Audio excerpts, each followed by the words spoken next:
அஸ்ஸலாமு அலைக்கும் வரஹமத்துல்லாஹி வபரகாத்துஹு. அன்றைக்கினிய சகோதர சகோதரிகளே, பிரமத அன்பர்களே, நண்பர்களே, இது மறை கூறும் இறை தூதர்கள் பாகம் 54, நபி சாலிஹ் அலைஹிஸ்ஸலாம் அவர்களுடைய வரலாற்றில் பாகம் 9.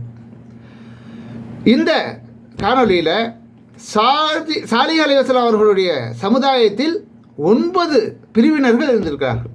அவர்களை சுற்றி வாழ்ந்த அந்த மக்கள் 9 குலத்தை சேர்ந்தவர்கள் இருந்திருக்கார்கள். அவர்களுக்குள்ள உள்ள பிரிவுகள் அதை பற்றி அல்லாஹ் ரபுல் ஆலமீன் 27வது அத்தியாயத்தில் 48வது வசனத்தில் சொல்லி காட்டுகிறான். அதாவது அந்த நகரத்தில் இப்போதைக்கு அது மத்தியன் சாலைன்னு சொல்லுவாங்க. ஏன்னா அந்த ஏரியாவுக்கு பேர் அல் ஊலா. இன்றைய அரசாங்கம் அதை சுற்றுலாத்தலமாக ஆக்கி நிறைய செலவு பண்ணி நிறைய இப்போ சுற்றுலா மக்கள் போய் கொண்டிருக்கிறாங்க. அப்படிப்பட்ட ஒரு இதாக மாற்றி வைக்கப்பட்டிருக்கிறது. அந்த ஏரியாவில் தான் அவர்கள் வாழ்ந்தார்கள்.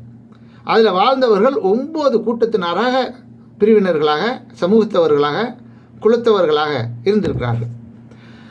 இதை பற்றி அல்லாஹ் ரபுல் ஆலமீன் அந்த நகரத்தில் 9 கூட்டத்தினர் இருந்தார்கள். அவர்கள் பூமியில் சீரழிவை ஏற்படுத்தினார்கள். திருந்துவோராக அவர்களில் யாருமே இல்லை. இவரையும் இவரது குடும்பத்தாரையும் இரவில் அழித்து விடுவோம், பின்னர் அவரது குடும்பத்தினர் அழிக்கப்பட்டதை நாங்கள் பார்க்கவில்லை, நாங்கள் உண்மையே கூறுகிறோம் என்று அவரது உறவினரிடம் தெரிவித்து விடுவோம் என்று அல்லாஹ்வின் மீது ஒருவருக்கு ஒருவர் சத்தியம் செய்து கூறுகிறார்கள். என்னண்டா, நல்ல ஒரு செல்வாக்கோட நல்ல பிரமுகரான ஒரு உயர்ந்த அந்தஸ்தில் உள்ளவங்க தான் சாலிஹ் அலைஹிஸ்ஸலாம். அதனால் அவர்களையும் அவர்களுடைய குடும்பத்தார்களையும் கொல்வதற்கு இவர்கள் முயற்சி செய்கிறார்கள். ஆனால் எப்படி பிளான் பண்ணுறாங்க?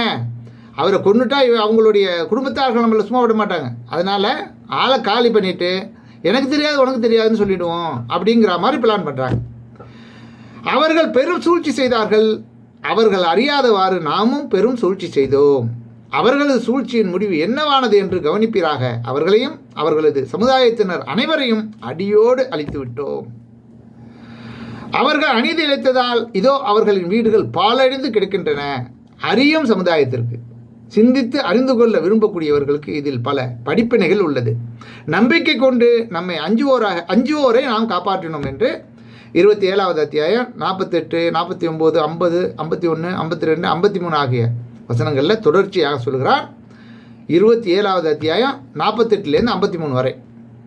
ஆக ஒவ்வொரு நபிமார்களுடைய வரலாற்றில் நமக்கு பாடம் இருக்குது, படிப்பினை இருக்குது என்பதை நாம் தெளிவாக புரிந்து கொள்ள வேண்டும். நபிமார்கள் எடுத்து சொன்ன சத்தியம் என்ன, அதற்கு அவர்கள் வாதிட்ட